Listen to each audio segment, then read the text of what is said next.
Welcome to another lesson in math. This is the topic on computer programming. Okay, computer programming or coding, and it's a paper that was written in October 2016. If you need more lessons like this one, feel free to contact us on the numbers highlighted in green. The first line, the MTN line, being our WhatsApp line. All right, let us get on to the question.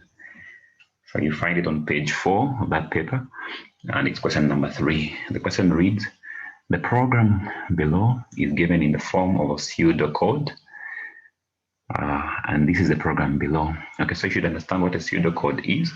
This is just a computer programming language or coding language.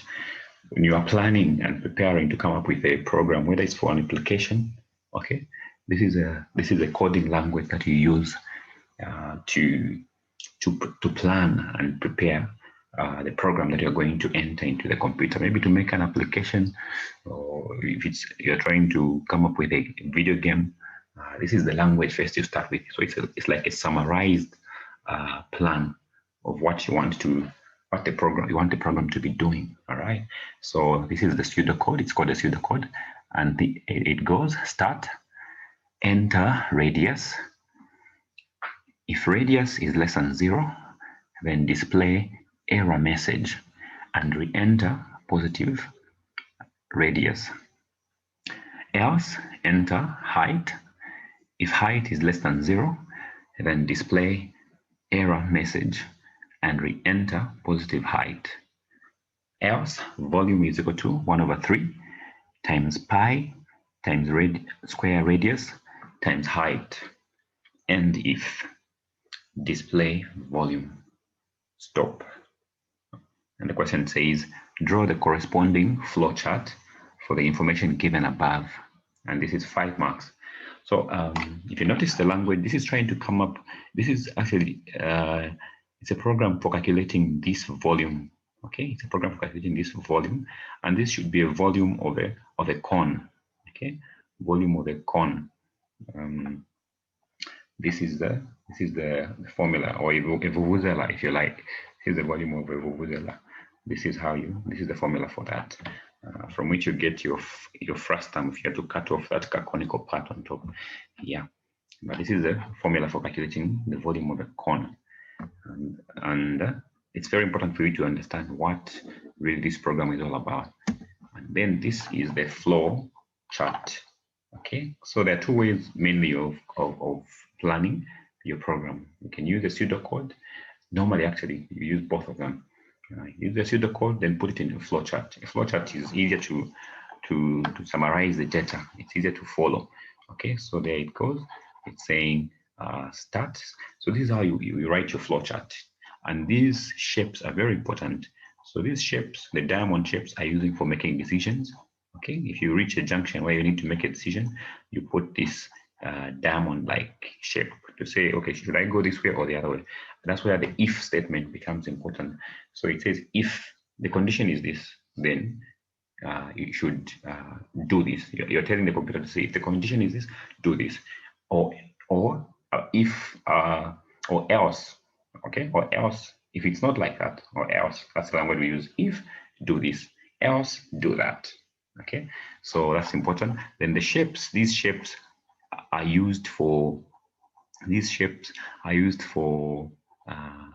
what the program should tell the user to do. So this one is instructing the user to say, you should do this. Enter R, the radius, enter H, okay, the height.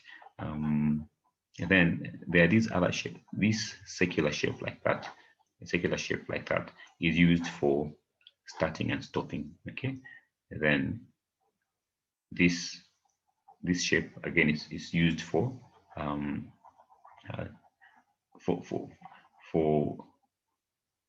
the computer. This is the computer now, instructing the computer to do what to do. Okay, so same shape. Actually, this shape is the same as that one. This shape is the same as that one. It's only that there was no space here.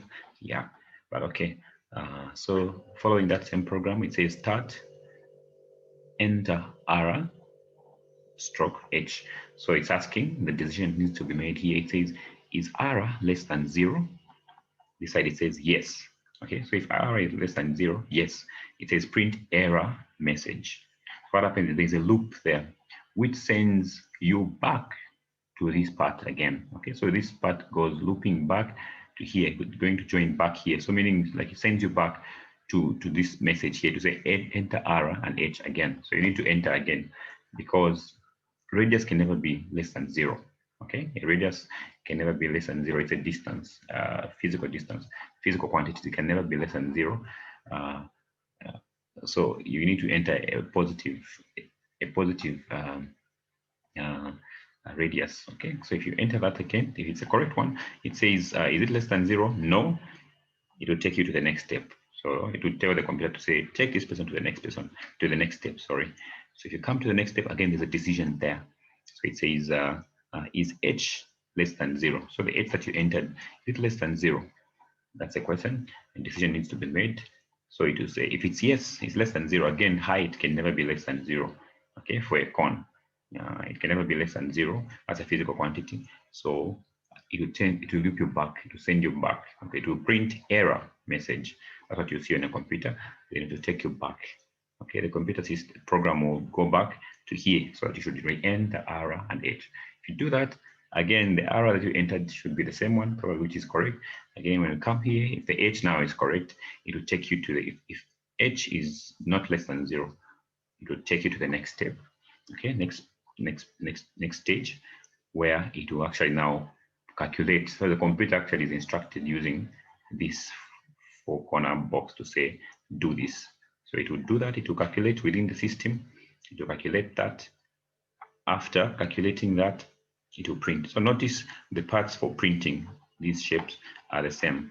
Okay, so it will, except for this one, yeah, I'll highlight a bit more on that one. But it will to do this, the calculator, the printer, sorry, the computer will actually calculate this in the system. It will say the volume is given by 1/3, okay, in bracket. Yeah, according to the calculator, the way the calculator understands the language, they're putting brackets there so that it knows this is one part using board mass. That's what we are using. That's why we are putting brackets. So 1/3 times pi times square r. Okay, so this is the language that the calculator or computer understands. Square r meaning is r squared times h. Okay, when it does this, the next step, it will go direct. There is no decision. It will just go direct and print volume. Okay, and stop. So this is how you go about writing the flowchart. So it's important to just understand that for stop and start, the shapes are the same. And for these decisions, it's like that. And for a specific instruction for the computer to do, the shape is that. Okay, and then for any instruction for you to do, the shape is that one. Similarly, actually, it's that one. For printing, it's a similar shape. For the user to use, as well as for printing, the shapes are the same. Just notice that all boxes and circles in which codes are written should be even and not irregular, as the case of for especially the left box where is written error message. This one there, this box, there was just little space here. It is not for you to do as well. So there it's supposed to be just a regular box like that. Okay, I hope that is clear. And this is how we go about in computer programming. You can use a pseudocode language and you can use a flowchart as we've done here. All right, so we've come to the end of this question. All the best in your studies, and if you would like to contact us for more of such lessons, you can reach us on these two numbers highlighted in green, the green one being the MTN line. All right, thank you, and all the best.